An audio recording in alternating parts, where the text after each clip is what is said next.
In this episode, we speak to Ross Bowyer, a highly experienced manager who has overseen strategic development activities, projects and programs, capability development, and mentoring specialists in the finer points of program project management, as he's very keen on the development of people. Ross also reveals how he assesses sustainability issues that are often at the heart of his business cases. An extract from his advice being that the benefit to the community or species will always be a priority. Ross also provides insight into how COVID-19 impacted both businesses and wildlife unique to New Zealand, and what this has meant for those who are in the project and program profession in conservation. Ross offers his advice on what it is that makes a successful leader, how to manage people effectively, and crucially, the three things he wished he knew when he was first starting out in his career. To quote one of Ross's snippets of wisdom, surround yourself with smarter people than you. As a project or program manager, you're the conductor, not the orchestra. Listen on to gain some invaluable tips from our leading expert of the week. Welcome to this episode of Implementing Best Practice in Business. We're here to help you and your organisation understand and implement global best practice to help you face the business challenges of today. Join me, Richard Pharro, CEO of APMG International, in talking to leaders and practitioners who have applied these frameworks and practices to boost their productivity. They're here, willing to share their knowledge and experience to help you learn from them so you can do the same to make you more competitive in today's market. My guest today is Ross Bowyer. Ross has over 30 years' experience in delivering projects and programs and currently heads the New Zealand Department of Conservation Portfolio Office. This also incorporates their Centre of Excellence. The Department of Conservation have up to 700 investments or projects and programs, and they're on the go at any one time. Their project teams are unusual. They include many enthusiastic people who are highly competent in their field, but often lack PPM skills. Consequently, Ross spends most of his time supporting and enabling people so they can deliver the more complex investments through his support, coaching, training, and what he calls leaning in, as well as undertaking some governance assurance. By nature, he's a collaborative person and has built very strong vendor relationships and managed geographically dispersed teams. He's also passionate about enabling people to succeed while also ensuring the department retains its reputation for global excellence to give confidence to their investors.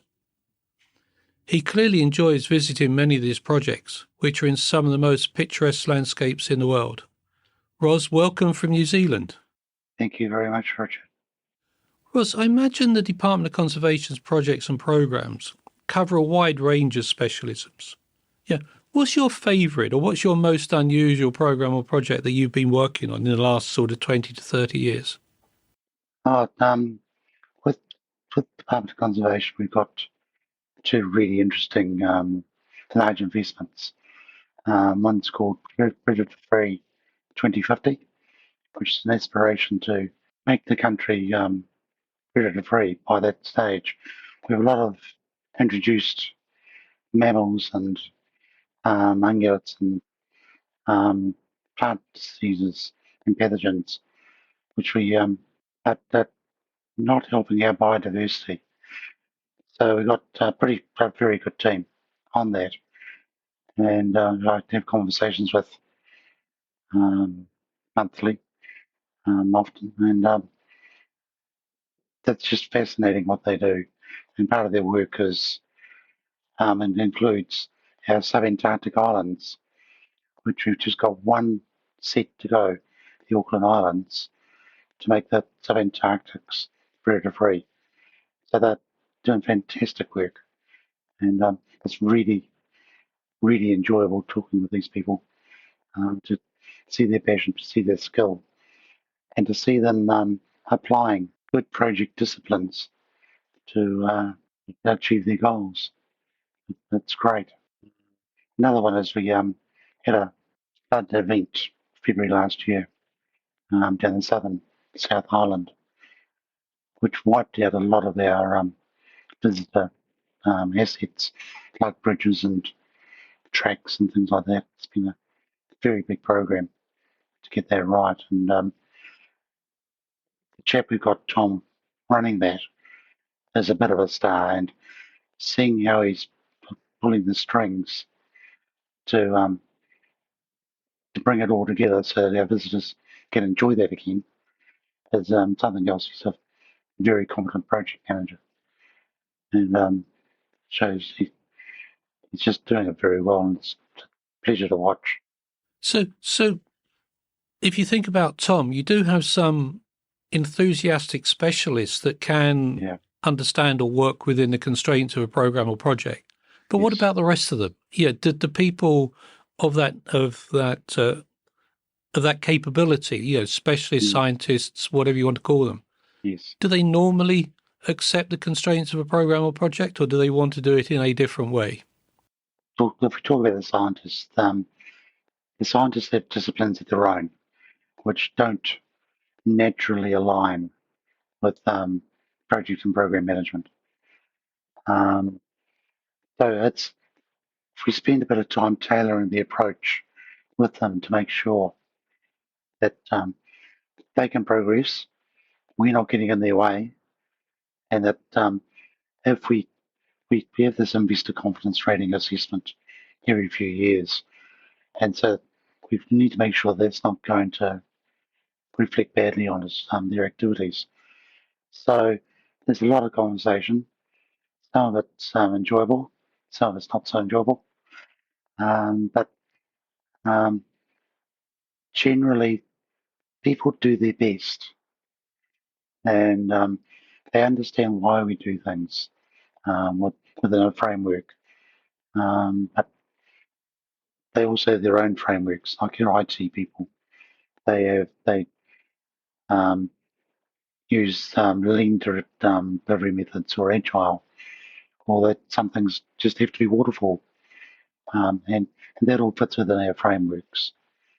So we're kind of delivery method agnostic. It's best also, of course, really. I mean, clearly, the type of work you do is all around sustainability, all around environmental issues, environmental impact on the country. I've often wondered, though, how can you build environmental and sustainability issues into a commercial business case? Can these things be quantified? Do you have some approaches to quantify them, or are they always as a byproduct of a commercial proposal? At the leading edge of this stuff, what do you do to actually build those, for want of a better word, softer issues into a commercial business case? Can you give us some tips? Okay, so every investment we make has to have benefits that align to our strategies. That's just common sense in our business. Very few of our benefits are financially quantifiable.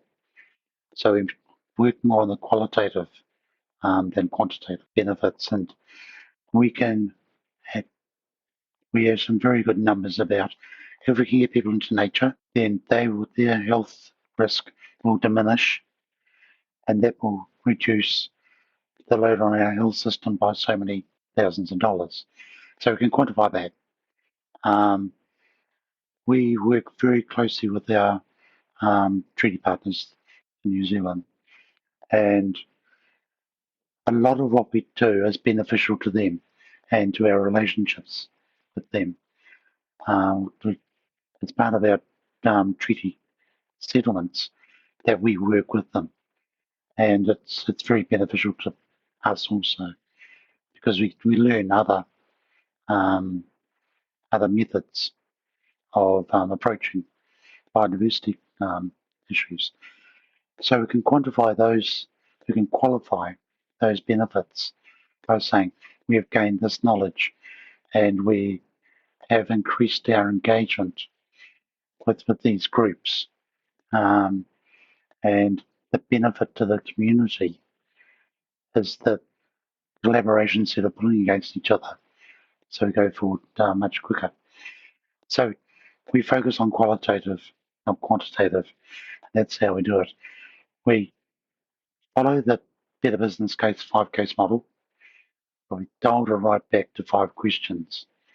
They're the same 5 questions, but we seldom get business cases of more than 20 pages, and benefits is a big chunk of that. Is it possible, though, with those qualitative benefits, is it possible to then prioritise? On Yes. what basis would you prioritise the investment if it is a qualitative assessment? It's benefit to the community, or benefit to the species. If we have a species like our kakapo, another parrot, which is on the brink of extinction, if we can increase their population of the priority scoring of their benefit of 2 low, 5 medium, 10 high, they would always score 10, Yeah, for example. understood. And so for the prioritisation method is quite simplistic. It's multi-criteria, but quite a simple one, which we're just developing. We haven't used it in anger yet, but that's how we approach things. Interesting, but I also understand that you're looking at different ways of delivering your investment portfolio. What do you have in mind? What's the game plan to do that? Okay, when a former colleague of mine, we arrived at DOC about 5 years ago, Department of Conservation, and we couldn't understand the framework that was there. So we formed a team and collaboratively with our people that are doing the projects, developed a new framework and rolled that out and very successfully. So this existing framework that was there that people would do their very best to avoid got morphed into something that most of them would ever go at. But there's still some people that have difficulty with it. So, and that what that is, it's really dialed down Prince and MSP and use the Better Business Case type business case. But some people still find it very difficult. People that we need to deliver stuff and be able to exercise controls across that. So it's about time to revisit that again because it's been in for 3 years. And looking at things like the Praxis framework, which goes along a continuum that really appeals. Whereas you have Prince 2 and MSP, they've got distinct similarities but distinct differences. And MSP and management of portfolios, same again. It looks like a continuum, but those differences make it difficult. But from what I've read and studied so far, practice goes along a continuum, which will make it much easier for our people to comply is probably the wrong word, but to comply with what we need them to do and get on with what they need to do. So we're not saying we're going to go practice, but it's it's a strong option in my mind. Yeah, because my understanding, I mean, the practice thing, as you say, what is the difference between a project and a program in terms of the tools and techniques you apply? And a lot of it is really about how you define a project or a program in scale or investment. But if you remove that artificial barrier and say this is the approach we're going to adopt, we can call it what we like, but it is, you don't have that big debate about I'm a senior project manager or am I a junior program manager? Yeah, That's right. You're all delivering it, and I like your approach where it's an investment. Yeah, yes. You call it an investment because that's what it is. It's an investment within a framework, and then you don't get hung up on those debates about whether it's a project program or indeed a portfolio. That's right, and we work on the theory that the project will deliver outputs, the program will deliver outcomes, and the portfolio satisfied strategies. And that is a nice continuum. And a project may become a program quite easily. So if we're still following the same process, it saves a lot of rework and will make a lot of people a lot happier. So how many people do you have in the department? How many people do you have that are delivering parts of the investment program? Is it a large team or? In the department, we have about 3,500 people. So it's quite a good size. We would have, it's very hard to say. We'd have 700 odd projects on at any one time of different complexities and programs. And for each of those investments, we'd have multiple people. So we'd probably have 1,000 to 1,500 people at any one time working on one of our investments. It is a significant community of collaborators. It is. Most of them we don't have the capacity to support. Every month we run a little course to help them along, but we only really look after the major investments, what we call the complex portfolio, because that's all we've got the capacity to do. And that's quite a few investments in itself. Ross, we're coming to the end maybe of COVID. Yeah. COVID's been with us for a few years. Most places are opening up. I know New Zealand closed its borders early in the pandemic. Yeah.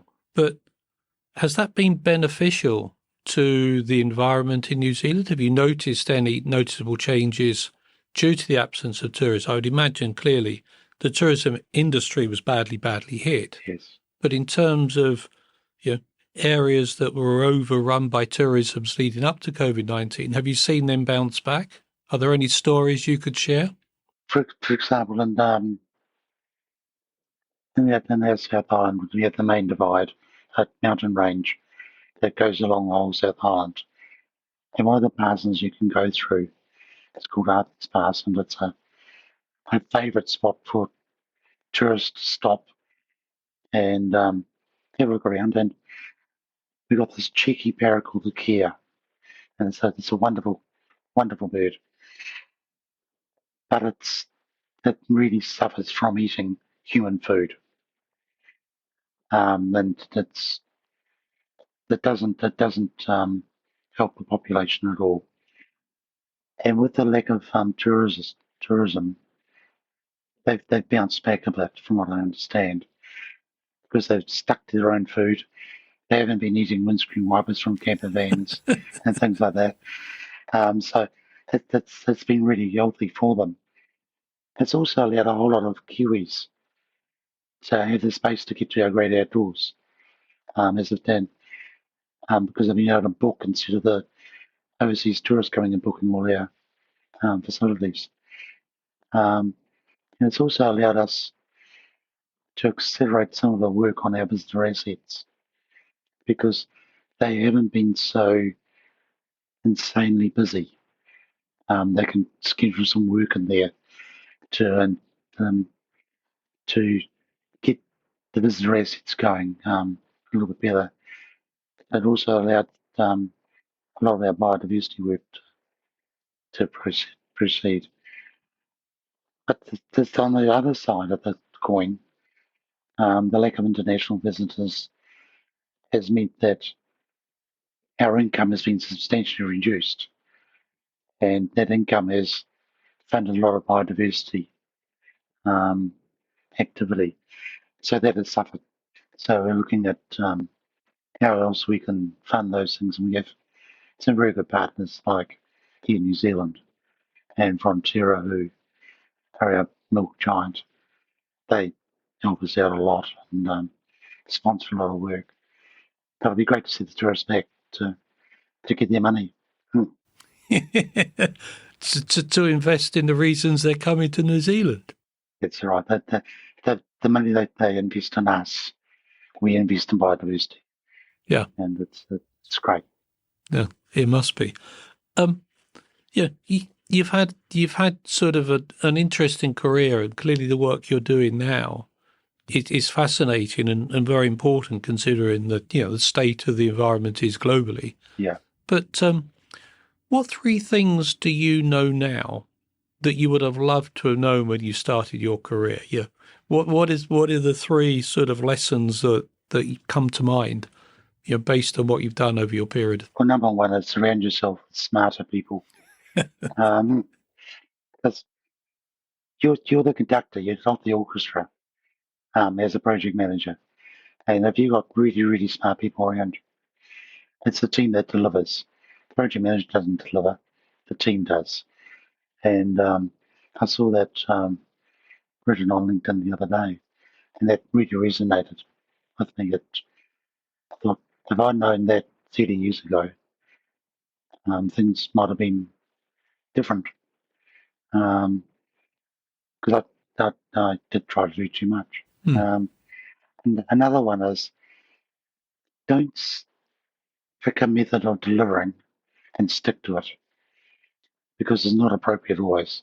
So you get the best horse for course, and you run with that. So you got to widen your viewpoint and say, yeah, we work within these methodologies, but there's different methods of delivery within those methodologies. And I think that's a sticking point for some people.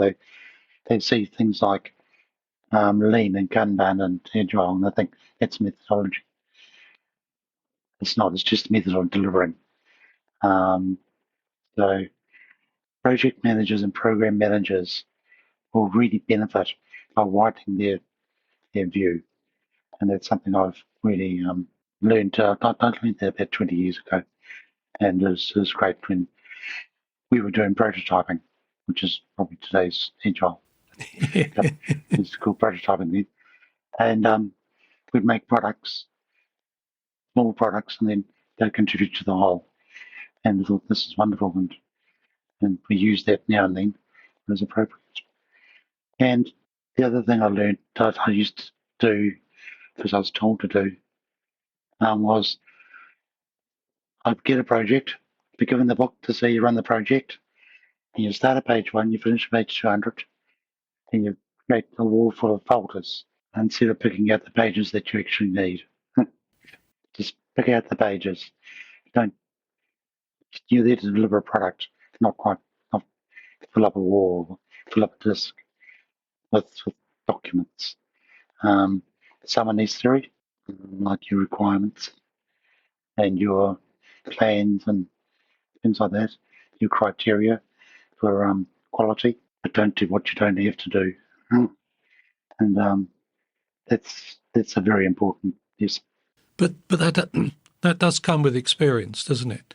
You've got to do it by the book once. It does. To know what you don't need to do by the book the next time. Yeah, that's right. And it's also where mentors and coaches come in. But for new project managers, if you can grab a mentor or get a coach, you'll save a lot of time and a lot of grief, because you'll have someone to bounce ideas off and to learn from. It's crucial. Yeah, fascinating. Ross, it's been great talking to you. Many thanks for the time. I know our time differences are very different. I hope you are inundated with visitors to New Zealand this year, so that the country bounces back and the parrots get the bad food again. They'll be off their healthy diet and onto their unhealthy diet. Many thanks for spending your time with us. Thank you. Great. Thank you very much. It's been great. Thank you for listening. We're always keen to hear your feedback and suggestions for future episodes. You can find all the information in the show notes below. Please visit apmg-international.com to find out more about our accredited training and the certifications that support them that are related to the topics discussed in this series. I hope you've enjoyed today, and I look forward to you joining future episodes while we continue our exploration into best practice and the benefits it brings to global business. Thank you.